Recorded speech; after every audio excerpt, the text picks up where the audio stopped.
Nai kublai pi wei perlok kam tam yes subscriber ki jonga ki like ki share ki view kumta ter tong nya snap khendiat ya ka jingkren jong I ba rit adalban ba dei MLA jong kanot shalong namar idei na kaseng VPP kumba pila tip ba ila suspend na ka seng VPP yole se ka dei na ki kam ki jong ui ki ba ule ia ki kam ki ba long persya ia ka parti ne tip na ka e ka dau sa suspend ndre ingin ya sngap khendia dia ka jingkren jong u ba ong kapor kan sabatai ya ki e baro namar ba yole se un joino shake NPP haune usnem arajar popra lane umla ban join ru ngin saya pe ha kane ka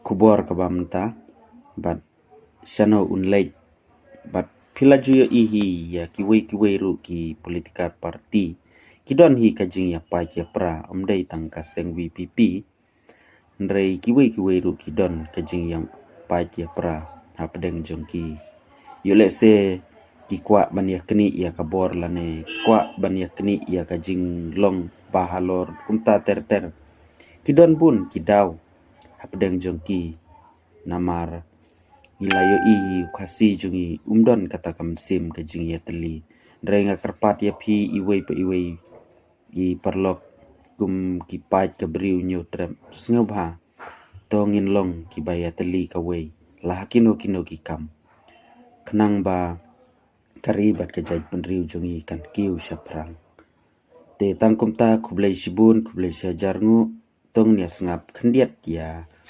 kajingkren joi barit adalban kublai sibun.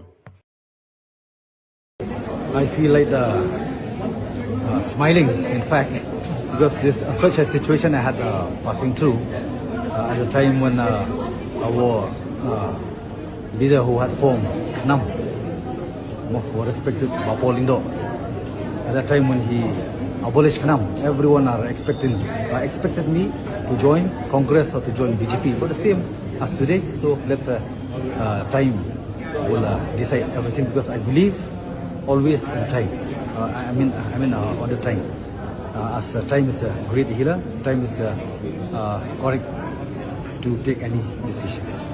In fact, I don't have any problem. I don't know why, how such a question arises, because I'm still a full-fledged member of the VVP.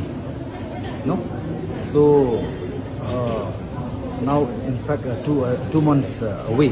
2 months back, I had some kind of thought that I may go to the court to get a clarification on this suspension letter, which they had suspended me. And till now, I'm not taking myself as a suspended lead. MLA. I just feel that the way that they suspended me, it was very suspense. It was very suspense. Let's time decide. And I don't really understand why they have to take such a decision without appealing me or without requesting me to come forward to sit and have a talk.